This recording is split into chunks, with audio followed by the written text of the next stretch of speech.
அன்பான நண்பர்களே வணக்கம். நாம் கேட்டுக்கொண்டிருப்பது திரியேந்திரா சௌந்தரராஜன் அவர்களின் சிதம்பர ரகசியம். வாசிப்பது ஸ்ரீலதா தயாளன். போன பகுதியின் தொடர்ச்சியாக. சித்தரிடம் எப்படியாவது ரசவாதம் கற்க வேண்டும் என்பதால் திருவேங்கடம் அவருக்கு கோயில் கட்டுவதாக சொல்ல, அவரோ, கோவில் கட்ட செங்கலும் சிமெண்ட்டும் போதும், உள்ளே சாமியா உட்கார யோகிதை வேணும்ல. ஏன் சாமி, உங்ககிட்ட அது இல்லைனா சொல்றீங்க? திருவேங்கடம் யதார்த்தமாய்த்தான் கேட்டான். சித்த சந்நியாசி முகத்தில் பலமான மாற்றம். என்ன சாமி யோசனை? உன் கேள்வி என்னை யோசிக்க வைக்குதுடா. எனக்கு புரியல சாமி. நான் சாமி ஆகிறது அவ்வளவு சுலபம் இல்லடா. அதுக்கு எனக்கு 8 வசப்படணும். ஆனா இப்போதைக்கு 4 தான் வசப்பட்டிருக்கு. அது என்ன சாமி 8? சொன்னா உனக்கு புரியாது, இருந்தாலும் சொல்றேன். அனிமா, மகிமா, கரிமா, லகிமா, பிராப்தி, பிராகாமியம், வசியம், ஈசத்துவம். இதெல்லாம் என்ன சாமி? அஷ்டமா சித்திடா, அஷ்டமா சித்தி. இப்போ ஞாபகம் வருது, புத்தகத்தில் படிச்சிருக்கேன். இது படித்து தெரிஞ்சுக்கிற விஷயம் மட்டும் இல்லை, பழகியும் தெரிஞ்சுக்கிற விஷயம். சரி சாமி, இதெல்லாம் உங்ககிட்ட இல்லைங்கிறீங்களா? இருந்தா நான் ஏண்டா இப்படி இருக்கேன்? இப்போ உங்களுக்கு என்ன குறை சாமி? இந்த ஊத்த உடம்ப தூக்க முடியலையேடா. இதை கொண்டு பெத்தெடுத்த என் மக்கள் உன்னை போல இந்த உலகத்தில் ஆசை கொண்டவளா இல்லை இருக்காங்க. உங்கள் உடம்புக்கும் பிள்ளைகளுக்கும் என்ன சாமி சம்பந்தம்?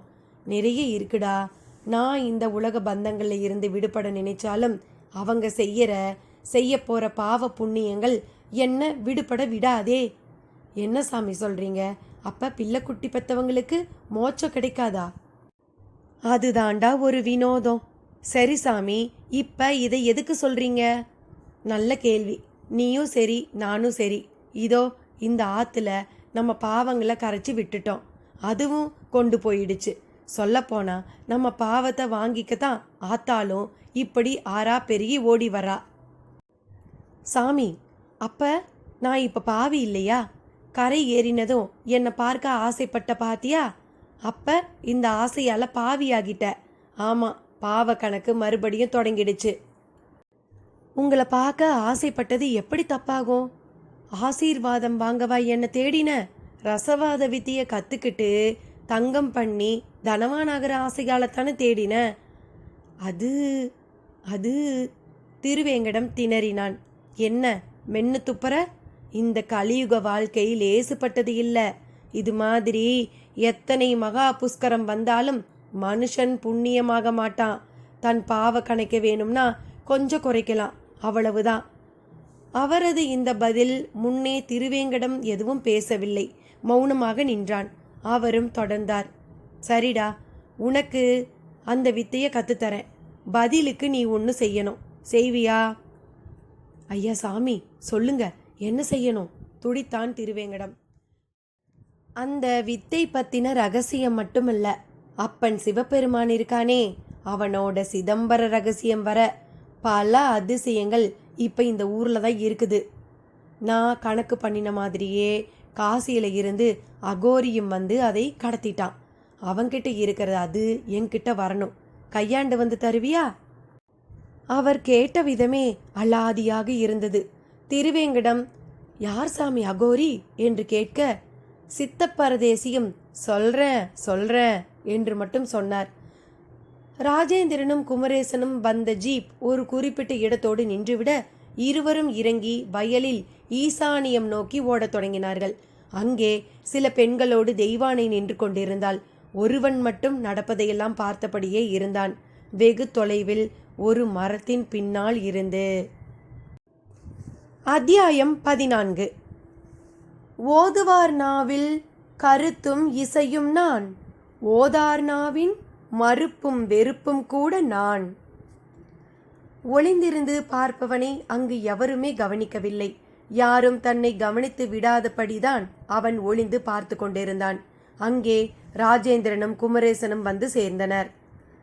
தெய்வானை நிற்கக்கூட முடியாதபடி வயல் வரப்பின் மேல் அமர்ந்திருந்தாள். அருகில் வேலைக்காரி அங்கம்மாள். இன்னும் சிலர் சுற்றி நின்றபடி இருக்க, குறிப்பிட்ட இடத்தில் இரத்தம் சிந்திய கரையோடு எலும்பிச்சை வள துண்டுகள், மஞ்சள் தூள் குங்குமம் சிதறலாய் கண்ணில் பட்டன. கோழி சிறகுகளுடன் அதன் தலைப்பாகம் கிடைத்தது. கூடவே ஆஷாவின் ஹேர்பேண்டு. ராஜேந்திரன் வரவும் தெய்வானை அவனை கட்டிக்கொண்டு நின்றாள். உடம்பில் நடுக்கம். குமரேசன் சூழலை கூர்மையாக பார்த்த நிலையில் தன் செல்போனில் அந்த காட்சியை பதிவு செய்து கொண்டான். அப்போது ராஜேந்திரனும், இவர்தான் எஸ்ஐ குமரேசன், என் பால்ய சிநேகிதன், இதே ஊர் என்று தெய்வானைக்கு அறிமுகம் செய்ய தொடங்கினான். செல்போன் கேமராவை கொண்டு சுற்றி நிற்பவர்களையும் படம் பிடித்து கொண்டான் குமரேசன். பின் இரத்தக்கரை படிந்த மண் திட்டை எடுத்து பாக்கெட்டில் இருந்த பாலித்தீன் கவர் உள்ளே போட்டு கொண்டான். ராஜேந்திரன் ஏறிட்டான். தப்பா ஏதோ நடந்திருக்கு, இல்ல நடக்க போகுதுன்னு தோணுது ராஜேந்திரா என்று குமரேசனின் கருத்து சொல்ல தெய்வானை வயிற்றை கலக்கியது. சார், வேகமா ஆக்ஷன் எடுங்க சார், எங்களுக்கு ஒரே குழந்தை சார். தெய்வானை நடுங்கும் குரலோடு பேசினாள். எல்லாமே வேகமாத்தாம நடந்துக்கிட்டு இருக்கு. இந்த ஊருக்கு நான் வந்து சார்ஜ் எடுத்து 6 மாசத்துக்கு மேலே ஆச்சு. கள்ள சாராயம் கேஸும் நிலத்தகராறு மட்டும்தான் வரும். இப்படி வினோதமா சாமியாருங்க பலி பூஜைங்கிற விஷயம் எனக்கு ரொம்ப புதுசு. விஞ்ஞானம் எவ்வளவு வளர்ந்தாலும் ஒரு பக்கம் அடங்காம இந்த மாதிரி விஷயங்களும் நடக்கிறது தான் எனக்கு புரியவே மாட்டேங்குது. குமரேசன் பேச்சோடு பேச்சாக, சரி இங்க நீங்க எப்படி வந்தீங்க என்று தெய்வானையிடம் கூர்மையானான். வீட்டுக்கு பின்னாட வழியா தேடிக்கிட்டே வந்தேன். அது எங்க வயக்காடு. நேத்து வந்திருந்தோம். அதனால ஒருவேளை ஆஷா இந்த பக்கம் வந்தாலோன்னு பார்க்க வந்தேன். ஓ சரி, போகலாமா? ராஜேந்திரனும் ஆமோதிக்க அங்கிருந்து அனைவரும் புறப்படத் தொடங்கினர். ராமையா ஆசாரி தீக்கங்குகளுடன் போராடி கொண்டிருந்தார். காற்று மதி எடுத்து ஊதவும் தீக்கங்குகள் புகைக்கோடு போடுவதை விட்டு ஜொலிக்க தொடங்கின. அவைகள் மேல் ஒரு குழிக்கரண்டி, அதில் உருகிய நிலையில் தங்க குழம்பு, கீழே அந்த திரவத்தை ஏற்றுக்கொள்ள தயாராக வார்க்கப்பட்ட அச்சுகள். தழும்ப தழும்ப தங்க குழம்பை அச்சில் ஊற்றவும் அது ஓடிப்போய் இண்டு இடுக்குகள் எல்லாம் புகுந்து கொண்டு ஒரு வடிவம் எடுக்க தொடங்கியது. அப்படியே 1 மணி நேரம் விட்டால் போதும், இறுகிவிடும். அதன் பிறகு அச்சை விட்டு தட்டி எடுத்து மொரமொரப்பாக அறம் கொண்டு மேலாக தேய்த்தால் அழுக்கும் கருப்பும் உதிர்ந்து போக மஞ்சள் வண்ணத்தில் மின்னும் தங்கம். அதற்காக அவர் காத்திருக்க தொடங்கிய நேரம், ஐயா என்றபடியே வந்து அந்த அறையின் கதவையும் தாளிடத் தொடங்கினான் திருவேங்கடம். அதுவே அவன் முக்கிய விஷயம் பேசப்போவதை சொல்லிவிட்டது. திருவேங்கடம் முகத்திலும் ஓர் உற்சாகம். என்னல போன காரியம் பூவா தலையா? பார்த்தாலே தெரியலையாக்கும். பூதாயா? விபரமா சொல்லு. சாமியை பாத்தியா? பார்க்காம அரை மனசா ஆத்துல தங்கத்தை போட்டுட்டு கரை ஏறினேன். மனசே கேட்கல. குமிரிட்டேயா. நல்ல வேலை, சாமி கண்ணில் பட்டாரு. பொறவு ஐயா என்ன தன்னோட சிஷ்யனா சேர்த்துக்கிட்டாரியா. பல லட்சம் கொடுத்து காலேஜில் சீட்டு வாங்குற மாதிரி ₹1,00,000 மதிப்புள்ள தங்கத்தை ஆற்றுல போட்டு இவர்கிட்ட சிஷ்யனா சேர்ந்துட்டேன் நான். வளவலன்னு பேசாமல் உள்ளதை சொல்லு. சொல்கிறேன், நம்ம சாமிக்கு எல்லா சித்து வேலையும் தெரியாது போல, பாதி தான் தெரியுமா. அது என்னடா பாதி? அப்போ இவர் அறகுறையா? ஐயோ ஐயா, மெல்ல பேசுங்க, சாமி காதில் விழுந்துட போகுது. பாதி தான் தெரியும்னு நான் சொன்ன அர்த்தமே வேற. ஏதோ 8 விதமான சித்து வேலைங்க இருக்குதாமே. 8 வித சித்தா? ராமையா ஆசாரி தாடையை தடவ தொடங்கினார். வரிசையா பேருங்களை சொன்னாரு. இம்புட்டு பெருசா இருக்கிற நம்மனால கொசு கணக்கா சிரித்து போகவும் முடியுமாம்ல. ஆமா, அனிமா சித்துன்னு அதுக்கு பேரு. அதேதான் அதேதான்யா. அதே மாதிரி மலை போல பெருசாக முடியும், பஞ்ச போல லேசாகவும் முடியும்னு வரிசையா சொன்னாரு. அதுல கூடு விட்டு கூடு பாயறதும் இருக்கும்ல. ஆமாய்யா, இருக்குதுயா. உங்களுக்கு தெரியுமா? நம்ம குடும்பத்துல என் தாத்தா தான் இதுக்கெல்லாம் ஆசைப்பட்டு தானே இந்த காத்தூதிய தூக்கி போட்டுட்டு அதான் இந்த தொழிலை மறந்துட்டு காட்டு பக்கம் போனாரு. அப்படியா விஷயம்? திருவேங்கடம் நமக்கு இப்போ தேவை தங்கம் செய்கிற ரசவாதம். அது இந்த சாமிக்கு தெரியுமா தெரியாதா? அவருக்கு இதெல்லாம் சாதாரணமையா. இவர்கிட்ட இப்போ இந்த ஏட்டில் 4 தான் இருக்குதான்.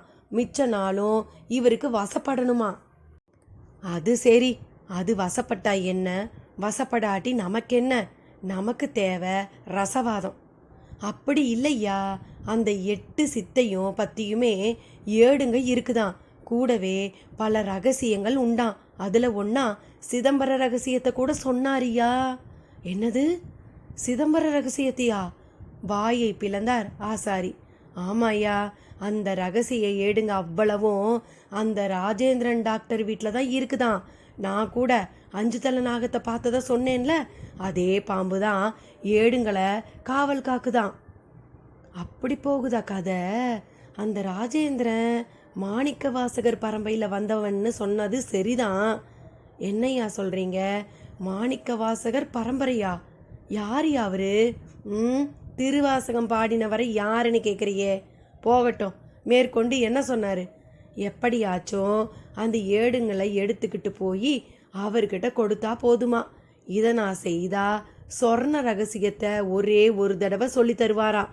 அப்பவே நம்ம தேவைக்கு எவ்வளவு தங்கம் வேணும்னாலும் நாம செய்துக்கலாம். ஆனா ஒரு தடவைக்கு மேல சொல்லி தர மாட்டாராம். அதுக்கு பேரே ஏகாக்கிரம் அப்படின்னாரு.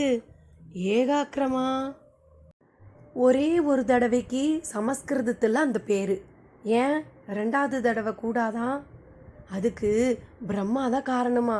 அவர் தான் விஸ்வகர்மாவுக்கு சொல்லி தந்தாராம். விஸ்வகர்மா மயனுக்கு சொல்லி தந்தாராம். இதை திருட்டுத்தனமா சித்தருங்க கற்றுக்கிட்டாங்களாம். அதனால சாபம் மாதிரி ஒரு தடவை தாங்கிறது கட்டுப்பாட்டை வச்சிருக்காங்களாம். எல்லாம் சரி, அந்த ராஜேந்திரன் வீட்டுக்கு போய் இவரால் ஏடுகளை எடுத்துக்க முடியாதா? உன்கிட்ட என்ன இருக்குது அதை செய்ய சொல்றாரு? அதான் 5 தலை நாகம் காவல் காக்குதுன்னு சொன்னேன்ல, அது காரணமா இருக்கலாம். அந்த நாகத்தை உன்னால என்னடா பண்ண முடியும்? நீ என்ன பாம்புகளை பிடிச்சு மேலே விட்டுட்டு விளையாடுற பாம்பாட்டி சித்தனா?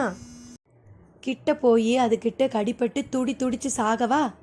ஐயா, ஒரே சமயத்தில் எல்லாத்தையும் எப்படி பேச முடியும்? சொன்னதை சொன்னேன், காரணம் இல்லாமல் அவர் எதையும் சொல்லலையா. அந்த ஏடுங்களை பல பேர் தேடிக்கிட்டு இருக்காங்களாம். ஆனால் அகத்தியர் தவிர யார் வந்தாலும் தரக்கூடாதுங்கிறது டாக்டரோட வம்சத்து பெரியவங்க உத்தரவாம். அப்பாவிடம் கிட்டத்தட்ட எல்லாவற்றையும் திருவேங்கடம் சொல்லிவிட அவர் முகத்திலும் பலவித எண்ண ஓட்டங்கள். என்னையா யோசிக்கிறீங்க? திருவேங்கடம், நம்ம ஊருக்கும் காவிரி ஆற்றுக்கும் நிறைய தெய்வீக சம்பந்தங்கள் உண்டு. அதில் குறிப்பாக ராஜேந்திரனோட முப்பாட்டன்மார்களுக்கு ஏகப்பட்ட தொடர்பு இருக்குது. புஷ்கரம் மாதிரி 6 சம்பந்தப்பட்ட விசேஷங்கள் நடக்கிறப்ப எங்கிருந்தெல்லாம் சாமியாருங்களும் சித்தருங்களும் நம்ம ஊருக்கு வருவாங்க. அவங்கெல்லாம் அந்த வீட்டில் தான் தங்கி சாப்பிட்டுட்டு போவாங்க. அவங்க வீட்டில் அகத்தியர் சாமி கும்பிட்ட லிங்கம் கூட இருக்குது. அதனால் அதுக்கிட்டேயே நம்மளோட ஏடுகள் இருக்கட்டும்னு பல சித்தர் சாமிங்கள் அவங்கக்கிட்ட ஒப்படைச்சிக்கிட்டு ஓடுற ஆற்றுல இறங்கி ஜலசமாதி ஆகியிருக்காங்க. ஓஹோ, அதனால தான் அவங்க வீட்டில் அவ்வளவு ஏடுகளும் இருக்குதா? ஆமாம், அந்த ஏடுகளோட கூட அவங்க சமாதி ஆகி இருக்கலாம். ஆனால் அப்படி செய்யாமல் தங்களுக்கு தெரிஞ்சதை ஏட்டில் எழுதி அது உலகத்துக்கு தெரியணுங்கிறதுக்காகத்தான் ராஜேந்திரன் முப்பாட்டன்மார்கள் கிட்ட கொடுத்து இருக்காங்க. அப்போ அவ்வளவும் சித்த ரகசியங்களாயா? நிச்சயமா. செத்த பிறகு உயிர் எங்கெல்லாம் போகுது, எப்படி எப்படி மறுஜென்மம் ஏற்படுது, யாருக்கு ராஜயோகம், யாருக்கு சிறைவாசம், இப்படி பல கேள்விகளுக்கு அந்த ஏடுகளில் விடை இருக்கான். சிதம்பர ரகசியமே கூட அதில் இருக்கிறதா நீ சொன்ன பார்த்தியா? ஆமாம், அதுதான் ரகசியத்துக்கெல்லாம் பெரிய ரகசியம். அந்த ரகசியத்தில் என்னையா புண்ணியம்? அது தெரிஞ்சா இப்படி கேட்க மாட்டேன். ஒவ்வொரு சாமியாரும் சித்தரும் தெரிஞ்சுக்க ஆசைப்படுறது சிதம்பர ரகசியத்தை தான். சொர்ண ரகசியம் தெரிஞ்சா தங்கம் கிடைக்கும், சிதம்பர ரகசியம் தெரிஞ்சா என்ன கிடைக்கும்? இப்போ இந்த கேள்வி நமக்கு வேண்டாம். நமக்கு சொர்ண ரகசியங்கிற ரசவாதம் பண்ணுற ரகசியம் தெரிஞ்சால் போதும். மிச்சத்தை பிறவு பேசலாம். சரி, முடிவாக என்ன சொன்னார்? விபூதி மந்திரிச்சு கொடுத்துருக்காரு, ஒரு தாயத்தையும் கட்டி விட்டு இருக்காரு. 5 தலை நாகம் கிட்டேயே வராதான். ராஜேந்திரன் வீட்டுக்கு போய் ஏடுங்க கொண்ட பெட்டி பத்திரமா இருக்குதான்னு பாரு, இருந்தா முதல்ல செல்ஃபோனில் படம் பிடிச்சி எடுத்துக்கிட்டு வான்னு சொல்லியிருக்காரியா. அப்போ முதல்ல புறப்படு. அவன் பாட்டுக்கு வீட்டை வித்துட்டு கிளம்பிட போகிறான். அப்பால புதுசாக வாங்குறவங்க கிட்ட நாம் போராட முடியாது. ராமையா சொல்லி முடிக்க திருவேங்கடம் நடையை கட்டினான். அதற்கு முன் மந்திரித்து தந்த விபூதியை எடுத்து புறப்புறவென்று நெற்றி நிறைய பூசிக்கொண்டான். பெட்டியை பார்த்தபடி இருந்தான் குமரேசன். அதில் அந்த நாளைய வேலைப்பாடுகள், உள்ளே இருந்து ஒருவித மூலிகை வாசம் வந்தபடியே இருந்தது. இந்த பெட்டியில தான் ஏடுகள் இருந்ததா? ஆமா குமரேசா, கட்டுக்கட்டாய் இருந்தது. அதுல என்ன எழுதி இருந்ததுன்னு தெரியுமா? தெரியாது. ஆனா எல்லாமே விலை மதிப்பில்லாத ரகசியங்கள்னு ராத்திரி தங்கி இருந்த சிவபரதேசி சித்தர் சொன்னாரு. அவர் இப்ப எங்க? தெரியலையே. உங்க வீட்டு பெட்டியில ஏடுகள் இருக்கிறது அவருக்கு எப்படி தெரியும்? திண்ணையில படுத்திருந்தவர் வீட்டில் பாம்பு நடமாட்டம் இருக்குதான்னு கேட்டாரு. நானும் 5 தலை நாகத்தை பார்த்ததை சொன்னேன். அப்ப அவர் தான் இந்த நாகம்தான் பதஞ்சலி சித்தர்னு சொன்னாரு. பெட்டியை பார்த்துட்டு ஜாக்கிரதையா வச்சுக்க சொன்னாரு. ராஜேந்திரனிடம் குமரேசன் விளக்கம் கேட்டுக்கொண்டிருந்த போது வாசல் பக்கமாய் திருவேங்கடம் வந்து நின்றான். போலீஸை பார்த்த நிலையில் அவனிடம் அதிர்ச்சியோ அதிர்ச்சி. அத்தியாயம் 15. ஆகாய வெளிதனில் மேகமும் நான், லோகாய செயல்களில் மோகமும் நான். திருவேங்கடம் வந்து நிற்பதை ராஜேந்திரனும் பார்த்தான். கூடவே அவனை பார்த்துவிட்டு, அடடே திருவேங்கடம் நீயா என்று கேட்ட குமரேசன் முகத்தில் தடுமாற்றம். எல்லோரும் ஒரே ஊர் என்பதால், பரிச்சயங்களுக்கு முன்பே இருப்பதால் மூவருமே ஒருவரை ஒருவர் மலங்க மலங்க பார்த்து கொண்டனர். என்ன திருவேங்கடம் இவ்வளவு தூரம்? உன் முகத்தை பார்த்தாலும் ஒரு பதட்டம் தெரியுதே என குமரேசன் அடுத்து கேட்கவும் திருவேங்கடத்திடம் பதற்றம் அதிகமாக தொடங்கியது. சேச்சே, அதெல்லாம் ஒண்ணுமில்ல. வாசல்ல போலீஸ் ஜீப் நிற்கவும் எட்டி பார்த்தேன். வேற ஒன்றும் இல்லை. சரி, ஏதாவது பிரச்சனையா? பிரச்சனை தான். ஆமா, உனக்கு ராஜேந்திரனை தெரியும் தானே? ஓ தெரியுமே. அதுக்கு என்ன இப்போ? ராஜேந்திரன் மகளை காணோம்பா. நீயும் இதே ஊர் தானே? வழியில எங்கேயாவது பார்த்தையா? குமரேசன் கேள்வி திருவேங்கடத்தை திகைக்க வைத்தது. என்னது, இவர் மகளை காணோமா? இப்ப நானும் அதைத்தானே சொன்னேன். என்ன இது கொடுமை? ஆமா, நல்லா தேடி பார்த்தீங்களா? தேடிக்கிட்டே இருக்கோம். எல்லாம் ஒரு அகோரியோட வேலை. அவன் சிக்கினா அவ்வளவுதான். குமரேசன் முகத்தில் கோபத்தை காட்டிட எதிரில் பெட்டி திறந்து கிடந்தது. ஆமா, இது என்ன பெட்டி திறந்து கிடக்குது? பெட்டியில இருந்த எல்லாத்தையும் கொண்டு போயிட்டா அந்த அகோரி. ஐயையோ, அவ்வளவும் விலை மதிப்புமிக்க ஏடுகளாச்சே. அது எப்படி உனக்கு தெரியும்? குமரேசன் மடக்கவும் திருவேங்கடத்திடம் சற்று திணறல். தெய்வானையோ அழுதபடியே இருந்தாள். இப்படியெல்லாம் நடக்கும்னு தெரிஞ்சிருந்தா நான் வந்திருக்கவே மாட்டேன். சொந்த ஊருக்கு வந்திருக்கமா இல்ல மர்ம ஊருக்கு வந்திருக்கமான்னு எனக்கு மனசு கிடந்து துடிக்குது என்று கண்ணீரை துடைத்து கொண்டாள். அப்போது ராஜேந்திரன் செல்லில் சென்னையில் இருந்து மருத்துவர் ஒருவர் பேசினார். டாக்டர் ராஜேந்திரன், நாளைக்கு ஆப்ரேஷன் கன்ஃபார்ம் பண்ணிடலாம் தானே? இல்லை டாக்டர், நான் நாளைக்கு சென்னை வரக்கூடிய நிலையில் இல்லை. என்னாச்சு டாக்டர்? நீங்கள் இன்னைக்கே திரும்பிடுவேன்னு சொன்னீங்களே. அஃப்கோர்ஸ், நான் வந்த இடத்துல எதிர்பாரா விதமாக சில பிரச்சனைகள் டாக்டர். அப்போ நாளைக்கு மறுநாள் வச்சுக்கலாமா? இல்லை டாக்டர், நான் இப்போ இருக்கிற நிலையில் எப்போ திரும்புவேன்னு தெரியல. நீங்கள் வேற டாக்டரை வச்சு ஆப்ரேஷன் பண்ணிடுங்களேன். அந்த டாக்டர் பதிலுக்கு என்ன சொன்னாரோ தெரியவில்லை. ஃபோனை முடக்கிய ராஜேந்திரன் பரிதாபமாய் குமரேசனை பார்த்தான். அப்போது அவனுக்கு ஃபோன். சார், ட்ரோன் கேமராவோடு புறப்பட்டு வந்துக்கிட்டு இருக்கோம். அரை மணி நேரத்தில் ஸ்டேஷனுக்கு வந்துடுவோம். Very good. மணி இப்போ 3 ஆகுது. இருட்டுறதுக்குள்ள ட்ரை பண்ணி பார்த்துடணும்.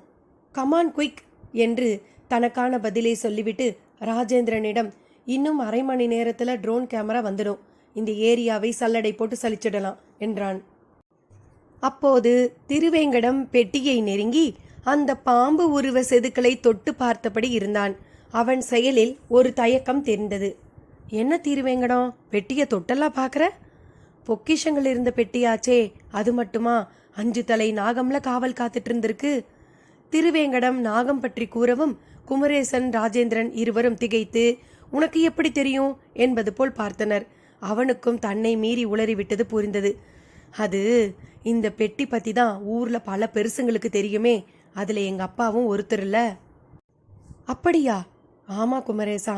ஏன், உங்கள் அப்பா எதுவும் சொன்னதில்லையா? இல்லையே. அது என்னவோப்பா, இந்த வீட்டையே சிவகடாச்சம்னு தான் என் அப்பா சொல்லுவார். அப்புறம் இன்னும் என்ன சொல்லுவார்? நம்ம ஊரில் காவிரி ஆற்று படித்துறையே விசேஷமானதாச்சே. எந்த வகையில்? இது வேதம் படிக்கிற ஊருங்கிறதால பௌர்ணமி ராவில் தேவதைகள் வந்து காவிரியில் குளிச்சுட்டு போவாங்களாம்ல. அப்புறம் தேவதைகளே வரும்போது சித்தர் சாமிங்க வரமாட்டாங்களாக்கும். இப்படி வர்றவங்களில் அகத்தியர் சாமியும் ஒருத்தராம். அவர் இந்த வீட்டுக்கு வந்து பால் பழம் சாப்பிட்டு போவாராம். இதை உன்னால் நம்ப முடியுதா? யாருமே நம்ப மாட்டாங்க. ஆனால் 5 தலை நாகத்தை ஒரு தடவை பார்த்துட்டா நம்பிடுவாங்க. நீ பார்த்துருக்கியா? இவ்வளவு நம்பிக்கையா சொல்றியே. நான் நான் திருவேங்கடத்துக்குள் வாழை தோட்டத்து காட்சி மனதில் முண்டியது. ஆனால் அதை சொல்லத் தொடங்கினால் எல்லாவற்றையும் சொல்ல வேண்டியது வரும். எனவே சமாளிப்பாக, இல்லை, நான் பார்த்ததில்ல, ஆனால் எங்கள் அப்பா சொன்னால் சரியாக தான் இருக்கும் என்றான். சரி, உன் அப்பாவுக்கு இன்னும் என்னவெல்லாம் தெரியும்? என்ன குமரேசா, ஏதோ குற்றவாளி கிட்ட கேட்குற மாதிரியில் கேட்குற? பைத்தியக்காரா, நான் போலீஸ், இப்படியெல்லாம் தான் கேட்பேன். நீ சொல்கிற பதிலில் எனக்கு சில க்ளூ கிடைக்கலாம். நானெல்லாம் 3வது மனுஷன். இதோ ராஜேந்திரன் இந்த வீட்டுக்கே உரியவன். இவர்கிட்ட தெரியாததையா நான் சொல்லிட போகிறேன்? ஆமாம் திருவேங்கடம், இப்போ நீ சொன்ன பல விஷயங்கள் எனக்கு தெரியாது. நான் இந்த ஊரில் பிறந்து வளர்ந்துருந்தாலும் 8ஆம் வகுப்புக்கு பிறகு திருச்சிக்கு போயிட்டோம். அப்புறம் சென்னையில் படிப்பு, அங்கேயே வேலைன்னு என் நாட்கள் போயிடுச்சு. நடுவில் அப்பா அம்மா பெரியப்பா மாமான்னு எல்லாரும் இறந்துட்டாங்க. என் வீட்டை பற்றியோ இந்த பெட்டியை பற்றியோ எனக்கு நிஜமாக எதுவும் தெரியாது என்ற ராஜேந்திரனை ஆச்சரியமாக பார்த்த திருவேங்கடம் அதற்கு மேல் எதுவும் பேசவில்லை. அதே நேரம் ஓர் அகோரி பெட்டியை கொள்ளையடித்ததோடு குழந்தையையும் கடத்திவிட்டான் என்பதனை ஜீரணிக்க முடியவில்லை. முதலில் இந்த விஷயத்தை அந்த சித்தரிடம் கூற வேண்டும் என்றுதான் தோன்றியது. ஆனால் குமரேசன் விடுவதாக இல்லையே. குமரேசா, இன்னும் என்னப்பா கேட்கணும்? திருவேங்கடம், உன் அப்பாவை நான் பார்க்கணுமே என்றான். அவரை எதுக்கு பார்க்கணும்? அவருக்கு தான் அந்த கால விஷயங்கள் நிறைய தெரிஞ்சிருக்கு. எங்கள் அப்பாவை விட சிவன் கோயில் பட்டருக்கு நிறைய தெரியும். அவர்கிட்ட கேளுப்பா. அதுக்கு முந்தி அந்த அகோரியை கண்டுபிடிக்கிற வழியை பாரு என்றபடியே திருவேங்கடம் புறப்பட பார்த்தான். குமரேசா, இந்த சிவபரதேசி அவரோட குருநாதர்கிட்ட என்னை கூப்பிட்டாரு. அவரால் ஆசை இருக்கிற இடத்த கண்டுபிடிச்சு சொல்ல முடியுங்கிற மாதிரி சொன்னார். ஆனால் நான் தான் அவங்க சங்காத்தமே வேண்டாம்னு உங்ககிட்ட வந்திருக்கேன் என்று ராஜேந்திரன் சொல்லவும் அதை கேட்டபடியே திருவேங்கடம் வெளியேறினான். கவலைப்படாத, ட்ரோன் வந்துடட்டும், தேடி பார்ப்போம். காவிரிக்கு நடுவில் சவுக்கு தோப்பு இருக்குது, அங்கே கூட ஒளிஞ்சிருக்கலாம். அது நிச்சயம் காட்டி கொடுத்துடும். முடியாத பட்சத்தில் அந்த சாமியாருங்களை தான் போய் பார்ப்போமே என்ற குமரேசன், சரி புறப்படு, ஸ்டேஷனுக்கு போகலாம். நாம் போகவும் அவங்க வரவும் சரியா இருக்கும் என்று கூற இருவரும் புறப்பட்டனர். தெய்வானை அவர்கள் சொல்வதை மலங்க மலங்க கேட்டாள். அப்படியே செல்போன் திரையில் தெரிந்த ஆஷா படத்தை பார்த்தவளாய், கண்ணு எங்கடா இருக்க என்று விம்மினாள். அருகில் ஆறுதலாய் அங்கம்மாள், அம்மா நான் சத்தியமாக சொல்கிறேம்மா, அந்த பாம்பை பார்த்தது இப்போவும் அப்படியே ஞாபகம் இருக்குது. அதே சமயம் அது கடிச்சு யாரும் செத்தது இல்லை. அது காவல் நாகம். அது இருந்தவரை நடக்காத தப்பு அது வீட்டை விட்டு போகவும் நடந்துருச்சேம்மா என்று அவளும் சேர்ந்து கொண்டாள். தெய்வானை முதல் முறையாக அந்த பாம்பை அச்சமூட்டும் ஜந்துவாக நினைக்காமல் ஒரு தெய்வ சக்தியாக உணரத் தொடங்கினாள். 5 தலை நாகம் நிச்சயம் எங்கும் போயிருக்காது, இங்கேதான் எங்கேயாவது இருக்க வேண்டும் என்றும் அவளுக்குள் ஒரு எண்ணம் தோன்றியது. அங்கம்மா, காலம் காலமாக காவல் இருந்த பாம்பு அப்படியே விட்டுட்டு போயிடும். அது ஒரு காவல் நாகம்னா யார் கொண்டு போயிருப்பாங்கன்னு அதுக்கு கூடவா தெரியாது என்று அங்கம்மாவை பார்த்து கேட்டாள். நீங்கள் என்னம்மா சொல்கிறீங்க? அந்த நாகம் நிஜம்னா அதுதான் பதஞ்சலி சித்தர் சாமினா என் ஆஷா இருக்கிற இடத்த கண்டுபிடிச்சு அது சொல்லட்டும். முதல்ல நான் பயந்தேன், இப்போ பக்தி செலுத்த போகிறேன் என்றவள் வேகமாக ஒரு விளக்கை ஏற்றி வந்து பெட்டியில் செதுக்கப்பட்ட நாகத்தின் பாகம் முன் வைத்து கண்களை மூடியவளாக உருக்கமாக பிரார்த்திக்க தொடங்கினாள். சுந்தரவாதியார் தென்னந்தோப்பில் காற்று விளையாடி கொண்டிருந்தது. குரங்கு கூட்டமும் நுழைந்திருந்தது. தோப்பு காவல்காரனும் அவனோடு இன்னும் சிலரும் கவன்கள் கொண்டு விரட்டினார்கள். குரங்குகள் மரங்கள் மேல் தாவி குதித்து கொண்டே காவல்காரனை பார்த்து பழிப்பு காட்டின. அதே தோப்புக்குள் நுழைந்திருந்த திருவேங்கடம் சித்தர் சாமியை தீர்க்கமாக நினைக்க தொடங்கினான். அவர்தான் அமைதியான ஆளரவம் இல்லாத இடமாய் பார்த்து தன்னை அழைப்பதாக நினைத்தால் போதும், தான் வந்து விடுவேன் என்று கூறியிருந்தார். சாமி வாங்க சாமி, சீக்கிரம் வாங்க, தப்பு தப்பா என்னென்னமோ நடக்குது சாமி, தனக்குள்ளே சொல்லி கொண்டான். மிக தீவிரமாக அவன் குருவான் அந்த சித்தருக்காக தவித்தான். இவ்வளவு நேரமும் அவரோட பேசினேனே, பெயரை கேட்காது போயிட்டேனே என்று அப்போது நினைத்து கொண்டான். சாமி வாங்க சாமி, சீக்கிரம் வாங்க சாமி என்று கண்களை மூடியபடி தியானிக்க அந்த நொடியில் அவன் தோள் மேல் ஒரு கை விழுந்தது. கண் விழித்தான். அவரேதான். சாமி வந்துட்டீங்களா? உனக்கு என்ன ஆச்சு? என்னத்த சாமி சொல்லுவேன், ஓர் அகோரி வந்து பெட்டிகளில் இருந்த ஏடுகள் எல்லாத்தையும் எடுத்துக்கிட்டதோடு அந்த வீட்டு பெண் குழந்தையையும் கடத்திக்கிட்டு போயிட்டான் சாமி. திருவேங்கடம் பளிச்சென்று சொன்ன நொடி நாங்கள் நினைச்சது நடந்துடுச்சு என்றார் அவர் லேசான புன்னகையோடு. என்ன சாமி சொல்றீங்க? இப்படி நடக்கும்னு எதிர்பார்த்தோம், நடந்துடுச்சு. அவன் வந்துட்டான், அவ்வளவையும் அழிக்க பார்ப்பான். ஆனால் குழந்தைக்கு எதுவும் ஆகாது, பயப்பட வேணாம். எதை சாமி அழிக்க பார்ப்பான்? யார் சாமி அந்த அகோரி? சித்தாந்த ரீதியாக ரொம்பவே வேறுபட்டவன், ரகசியங்களை அழிக்கிறத நோக்கமாக கொண்டவன். ஏன் அழிக்கணும்? எதனால் அழிக்கணும்? அதுக்கு முந்தி அகோரியை பற்றி நீ தெரிஞ்சுக்கணும். அது ஓர் உக்கிரமார்க்கம், சிவனை அடைகிற வினோதம் வழிமுறை. என்னென்னவோ சொல்கிறீங்க, எனக்கு ஒரு ரகசியம் மட்டும் தெரிஞ்சால் போதும். அதுலேயும் தங்கம் செய்கிற ரகசியம் தெரிஞ்சால் போதும். அதையெல்லாமா அவன் அழிப்பான்? உனக்கு தான் எவ்வளவு ஆசை. இந்த ஆசைகளுக்கு தான் அவங்க பெரிய எதிரி. போகட்டும், நான் உனக்கு ஒரு கட்டளை இடுறேன், அதை செய் என்றவர் எங்கோ குளித்த நாயின் குரல் கேட்டு கண்களை மூடி ஏதோ முணுமுணுக்க தொடங்கினார். சில நொடிகளில் அந்த நாய் அவர் முன் வந்து நின்று அவரை ஏறிட்டது. அத்தியாயம் 16. ரகசியங்களுக்கெல்லாம் ரகசியம் நான், அதிசயங்களுக்கெல்லாம் அதிசயமும் நான். எங்கோ தெருவில் சுற்றி கொண்டிருந்த ஒரு நாய் ஓடி வந்து சித்தர் முன்னால் நின்றதை பார்த்து திருவேங்கடத்திற்கு மலைப்பு தட்டிற்று. அது தன் எஜமானரை பார்ப்பது போல பார்த்து வாளையும் ஆட்டத் தொடங்கியது. சித்தரும் அதை நோக்கி ஒரு மென் சிரிப்பு சிரித்தார். பின் அதன் முன் ஒரு மந்திரத்தை தியானித்து முடித்தவராக அருகே தன் கட்டை விரலை கொண்டு சென்று நெற்றியில் ஒரு இழு இழுத்தார். கருப்பாய் மை பூசிய திலகம் உருவாயிற்று. திருவேங்கடத்திடம் வியர்ப்பு கூடிக்கொண்டே போனது. அவர் இவன் பக்கம் திரும்பியவராக, எப்பா, இது இப்ப நாய் இல்ல, கால பைரவன். அவனுக்குண்டான காயத்ரி மந்திரத்தால கட்டி போட்டிருக்க. இதோட சக்தி 3 நாளிகை, அதாவது கிட்டத்தட்ட 1.5 மணி நேரம். அதுக்குள்ள அந்த அகோரி இருக்கிற இடத்த கண்டுபிடிச்சிடும். போ, இது கூடவே போ. இவன் இருக்கிற இடத்த தெரிஞ்சுக்கிட்டு வா முதல்ல. அப்புறமா அடுத்தடுத்த வேலைகளை நம்ம செய்யலாம்.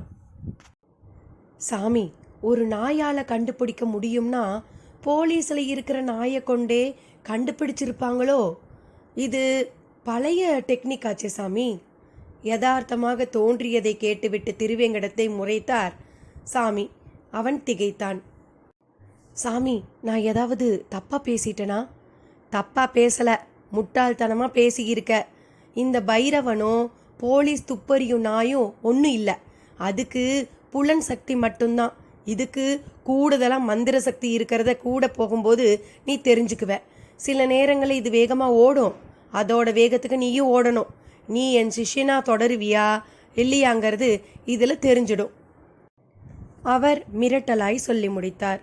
தப்பா எடுத்துக்காதீங்க சாமி, என்ன இருந்தாலும் நான் இந்த காலத்து ஆள், அதான் அப்படி பேசிட்டேன். பேசினது போதும், நேரமாகுது பாரு, புறப்படு. அவர் சொன்ன நொடி சொடுக்கு போட அந்த சப்தத்துக்காகவே காத்திருந்தது போல நாய் ஓட ஆரம்பித்தது. திருவேங்கடமும் ஓடத் தொடங்கினான். போலீஸ் நிலையம். ஒரு குரூப் நீளமான வயலின் பெட்டி போன்ற பொருளோடு ஜீப்பில் இருந்து இறங்கி உள்ளே நுழைந்தது. தொடர்ந்து கம்ப்யூட்டர் இருக்கும் பெட்டி ஒன்றும் நுழைகிறது. ஸ்டேஷனில் மொத்தம் 11 பேர் பணியில் உள்ளனர். அவர்களில் ஒருவர் வார விடுமுறையில் இருக்க மீதமுள்ள அவ்வளவு பேரும் ஆஜர். அவர்கள் ட்ரோன் கேமராவை ஆச்சரியமாக பார்க்க ஆரம்பித்தனர். அவர்களோடு ராஜேந்திரனும் இருந்தான். மணி 4:30. சூரியன் மேற்கில் தாழ்வாக இருந்தான். மாலை நேரத்துக்கே உரியதான நல்ல வெளிச்சம். வந்தவர்கள் மலமளவென்று செயல்பட தொடங்கினர். பெட்டியை திறந்து அதன் பாகங்களை இணைத்தது ஒரு கூட்டம். அதனை சட்டம் போல் உருவாக்கி அதன் 4 மூலையிலும் சுழலும் விசிறிகளை பொருத்தி கையால் சுழல செய்தனர். மையத்தில் கூட்டல் குறி போல காணப்பட்ட உலோக சட்டத்தின் நடுவில் 360 டிகிரியிலும் சுழலும் விதத்தில் உள்ளங்கைக்குள் அடங்கிவிடும் அளவில் கேமரா தெரிந்தது. ஒருவாறு பறக்க தயாராகிவிட்ட அதை எடுத்துக்கொண்டு காவல் நிலைய மொட்டை மாடிக்கு சென்றனர்.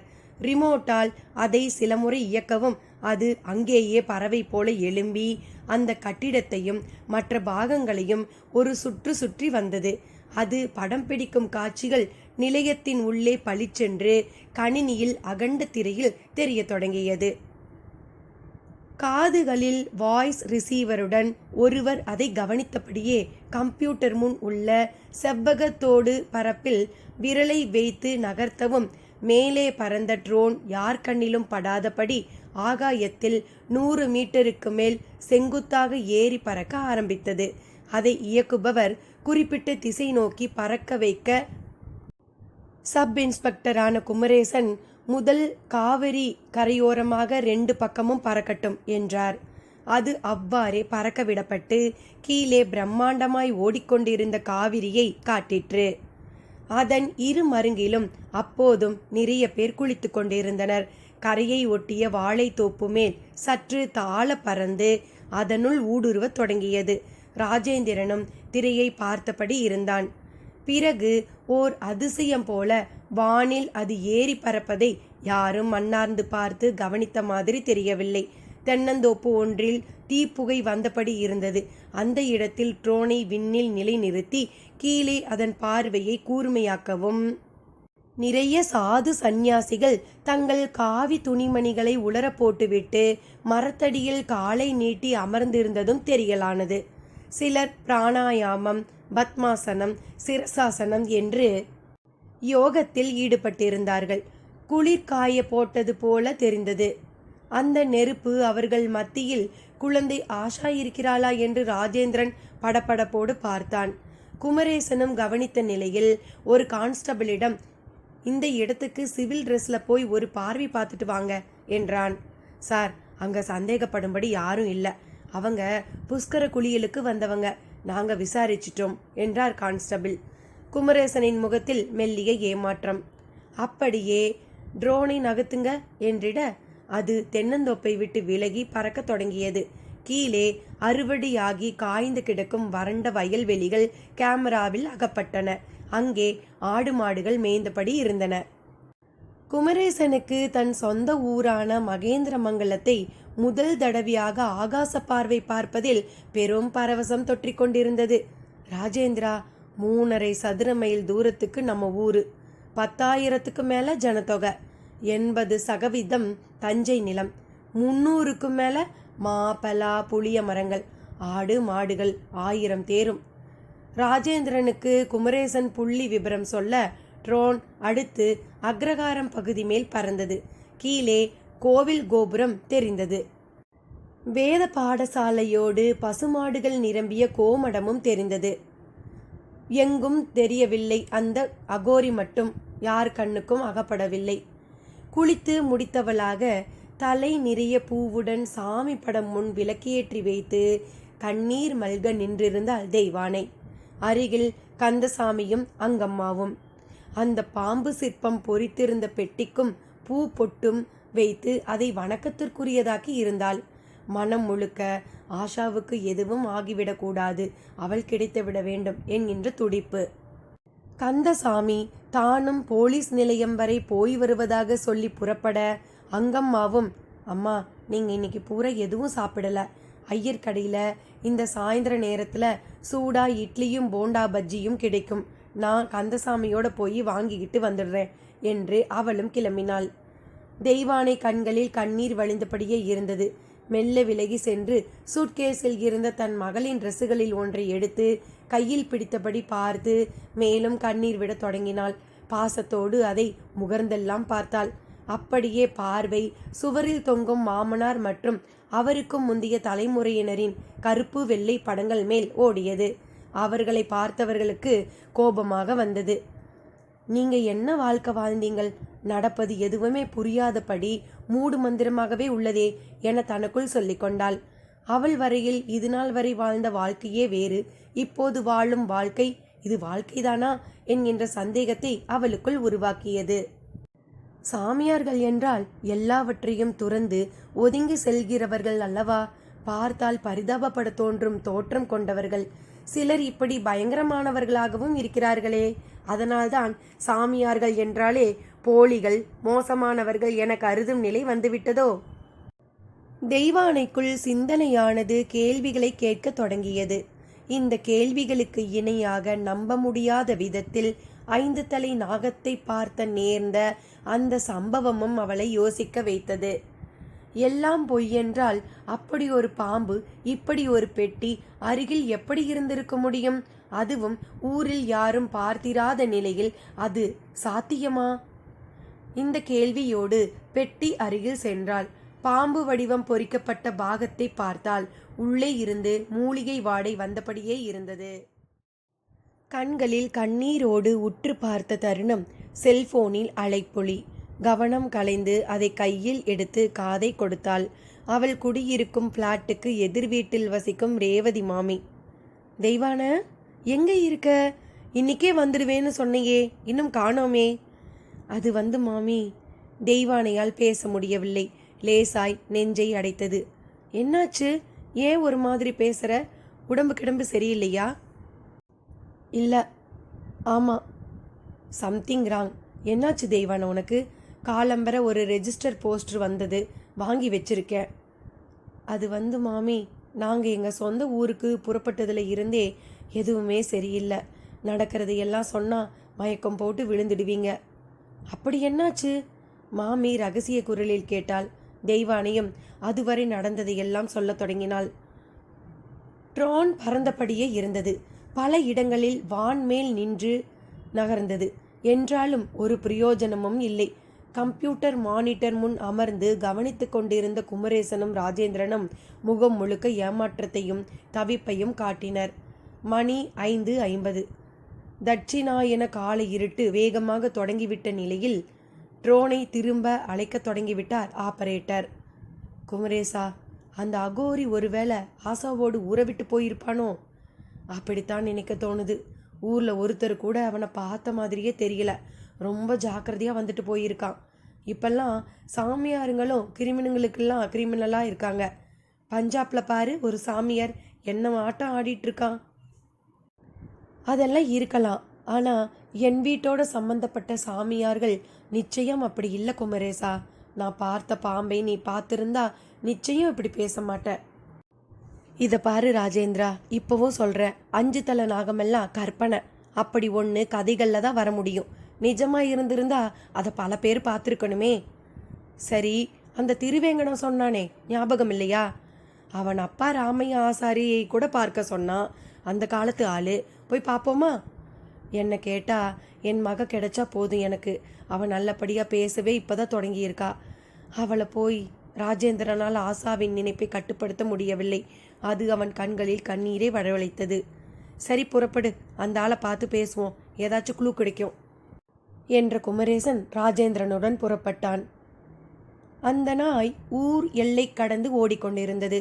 அதன் பின்னால் பதற்றமாய் பின்தொடர்ந்து திருவேங்கடத்தால் அதற்கு இணையாக ஓட முடியவில்லை. அவன் வாயில் நுரை தள்ள தொடங்கிவிட்டது. நாய் ஓர் இடத்தில் ஆற்றோரமாக போய் நின்றது. அது நின்ற இடத்தில் ஒரு சமாதி.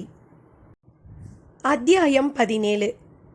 தேவார திருவாசக துதிகளும் நான், தேமதுர பன்னிசை ஜதிகளும் நான். அந்த சமாதி மேல் பூக்கள் சிதறி கிடந்தன. அவை வாடாமல் அன்று பறிக்கப்பட்டவை போல காட்சி தந்தன. பூக்களோடு விபூதி குங்குமமும் கண்ணில் பட்டது. சமாதியின் தலைப்பாகத்தில் மண்ணாலேயே பிடிக்கப்பட்ட சிவலிங்கம் இருந்தது. அதை பூக்கள் மறைத்து கொண்டிருந்தன. ஒரு சான் உயரமும் அகலமும் கொண்ட சிவலிங்கம். ஓடி வந்த நாய் அங்கேயே படுத்துவிட்டது. கஷ்டப்பட்டு பின்தொடர்ந்து வந்த திருவேங்கடம் சமாதியையும் நாயையும் ஒரு மாதிரி பார்த்தான். சூரியன் வேகமாக அஸ்தமனமாகி மழை வருவதற்கான அறிகுறிகள் தோன்றத் தொடங்கின. சற்று தூரத்தில் வயதான கிழவன் தான் மேய்த்து கொண்டிருந்த ஆடுகளை பட்டியில் அடைக்க திரும்பிக் கொண்டிருந்தான். மற்றபடி பெரிதாய் ஆளரவமே இல்லை. சுற்றிலும் ஆற்றங்கரை ஓர மரங்கள் ஓங்கு தாங்காக வளர்ந்திருந்தன. அந்த இடம் அநேகமாய் அரசாங்க புறம்போக்காக தான் இருக்க வேண்டும். 100 மீட்டர் தொலைவில் திருச்சி நாமக்கல் நெடுஞ்சாலை ஒரு வளைவோடு கண்ணில் பட்டது. அதில் வாகனங்கள் விரைந்து கொண்டிருந்தன. சமாதி அருகே நின்ற திருவேங்கடத்திற்கு ஒன்றும் புரியவில்லை. அப்போதுதான் அதிர்ச்சிக்குரிய அந்த சம்பவம் நடக்கத் தொடங்கியது. அங்கே சுருண்டு படுத்து விட்ட நாய் பலமாக ஊளையிட்டது. அதன் சப்தம் வயதான ஆட்டுக்கார மனிதரை மிரளச் செய்தது. அவரது ஆடுகளில் சில சமாதி மேல் கிடந்த பூக்களை முகர்ந்து பார்த்தன. தன் வசம் உள்ள சுழியால் அவைகளை துரத்திவிட்டார். அப்படியே திருவேங்கடத்தையும் பார்த்தார். செத்துப்போனவருக்கு நீ சொந்தமா என்று கேட்டார். திருவேங்கடத்துக்கு பதைத்தது. அந்த கிழவனை ஏறிட்டு வாயை மூடியா, செத்தது யாருன்னே தெரியாது, சொந்தமானு கேட்குற என்றான். அப்ப எதுக்கு இங்க நிக்கிற? இது வேற ஊளையிடுது. நாய் ஊளையிட்டா சாவு விழும்னு சொல்லுவாங்க. இப்ப யார் சாக போறாங்கன்னு தெரியலையே. கிழவன் பேச்சு மேலும் கிளியை முட்டியது.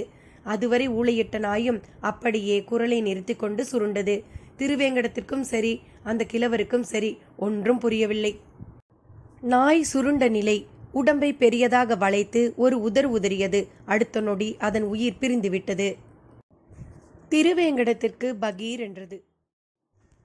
போச்சுடா, இது சாகத்தான் இப்படி ஊளையிட்டுச்சா என்று முணுமுணுத்த கிழவர் வேகமாய் தன் ஆடுகளோடு அகல ஆயத்தமானார். யோ நில்லையா, திருவேங்கடம் தடுத்தான். என்ன, நீ இங்க தானே ஆடு மேய்ச்சிட்டு இருந்த? ஆமா, அதுக்கென்ன? இது சுடுகாடு இல்லையே, இங்க யாரையா பிணத்தை புதைச்சது? அதை ஏன் கேட்குற? மதியம் போல ஒரு கார் வந்துச்சு. அதில் இருந்து என்ன மாதிரி வயசானவர் உடம்பை இறக்கினாங்க. அவர் ஒரு சாமியார் போல. உடம்புல ஒட்டு துணி இல்லை, ஆனால் கையில் திருசூலமெல்லாம் இருந்துச்சு. கூடவே துணிமணி இல்லாத மற்றொருவர். அவர் கூட இன்னொரு காரும் வந்தது. அதில் இருந்து காக்கி ஃபேண்ட்டு சட்டை போட்ட 2 பேர் மண்வெட்டியோடு இறங்கி இதோ இந்த இடத்துல குழி தோண்டினாங்க. எனக்கு ஒன்றும் புரியல. கிட்ட வந்து பார்க்கவும் பயமாக இருந்ததால தூர அதோ அந்த இடத்துலையே நின்றுட்டேன். பிறகு கிழவனார் உடம்பை புதைச்சு பூ போட்டு சுற்றி வந்து கும்பிட்டாங்க. என்ன ஒரு ஆச்சரியம்னா, 7-8 வயசு கூட இல்லாத பெண் குழந்தையும் அவர்களோடு இருந்துச்சு. அதுவும் தன் கையால் பூ போட்டுச்சு. அந்த கிழவர் சொன்ன மறுநொடியே அது அநேகமாக ஆஷாவாகத்தான் இருக்க வேண்டும் என்று தோன்றியது திருவேங்கடத்திற்கு. ஆமா, நீ யாரு? உன்னை பார்த்த மாதிரியும் இருக்கு, பார்க்காத மாதிரி இருக்குது.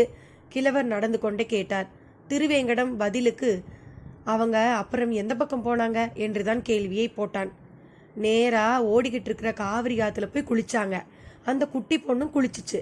கூடவே தாட்டியமான மனுஷனும் இருந்தாரு. நல்ல முரட்டு மீசை வச்சிருந்தாரு. எனக்கு என்னவோ போன எலெக்ஷன்ல நின்று தோத்து போன தேவராஜ் ஐயா ஞாபகம் தான் வந்துச்சு. வயசாயிடுச்சே, தூரம் இருந்து பார்த்ததால துல்லியம் இல்லை. என்னய்யா என்னென்னமோ சொல்ற? தேவராஜ் ஐயாவே எனக்கு நல்லா தெரியுமே, அவர்தானா? நான் தான் தூரத்தில் இருந்துட்டேனே, அதனால தெளிவில்லை. பயங்கரமா மந்திரம் சொல்லி என்னென்னமோ பண்ணினாங்க. அந்த நேரத்தில் வேறு யார் இந்த பக்கம் வரலையா? வரலையே. 1 மணி நேரத்தில் எல்லாத்தையும் முடிச்சுட்டு வந்த காரில் ஏறி கிளம்பிட்டாங்க. கார் முன்னால கருப்பு கொடி கட்டி இருந்துச்சு, அது மட்டும் தெரிஞ்சிச்சு.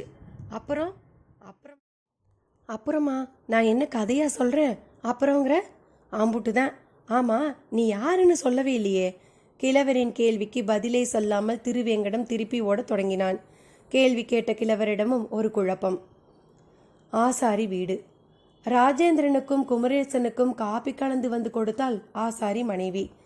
ஆசாரி கையில் சங்கிலி ஒன்றோடு இருந்தார். அதை உற்று உற்று பார்த்து பாலிஷ் போட்டு முடிந்த நிலையில் வண்ணத்தாளில் அதை வைத்துவிட்டு இருவரையும் நோக்கி நடந்து வந்தார். சொல்லுங்க, நான் இப்போ என்ன செய்யணும் என்று பேச்சை ஆரம்பித்தார். ஐயா, இவர் நம்ம ஊர் தான். தெரியும் தானங்களே? ராஜேந்திரனை காட்டி சொன்னான் குமரேசன். நல்லா தெரியும். நான் தானே இவர் கொண்டு வந்து தந்த ரசவாத தங்கத்தை சோதனை பண்ணி பார்த்தவன்.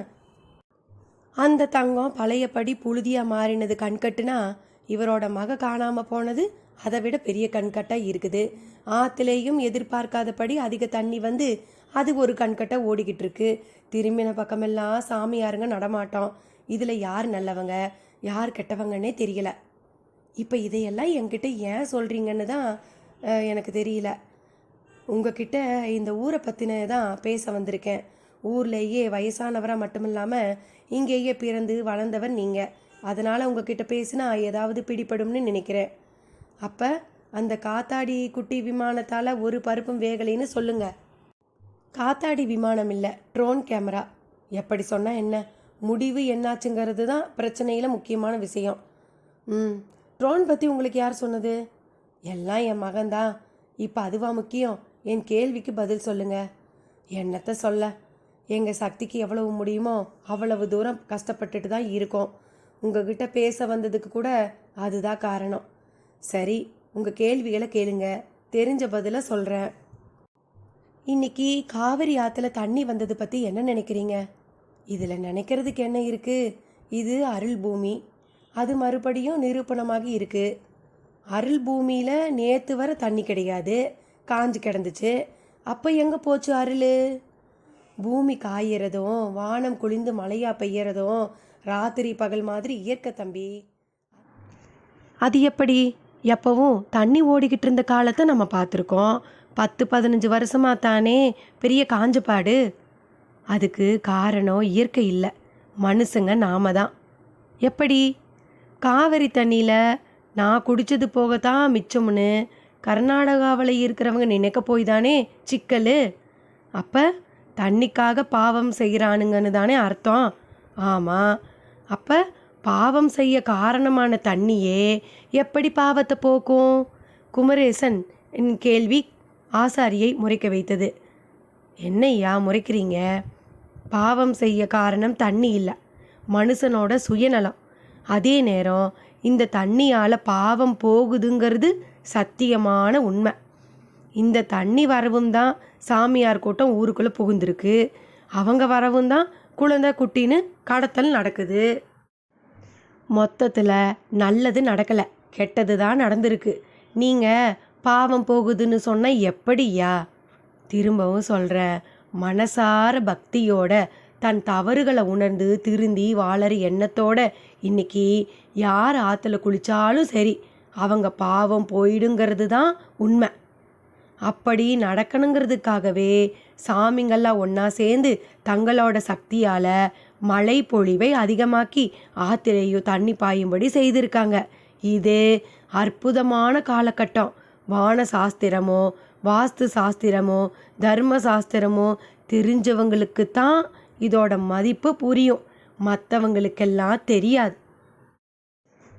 அப்படி கேளு சொல்கிறேன் என்று சொல்லத் தொடங்கினார் ஆசாரி. ஆசாரி அடுத்து என்ன சொல்ல வந்தார்? திருவேங்கடம் தான் தெரிந்து கொண்டதை அனைவருக்கும் சொன்னானா? அகோரி ஏடுகளை என்ன செய்தான்? குழந்தை கிடைத்ததா? போன்றவற்றை சுவாரஸ்யத்துடன் அடுத்த பகுதியில் கேட்கலாம். நன்றி நண்பர்களே.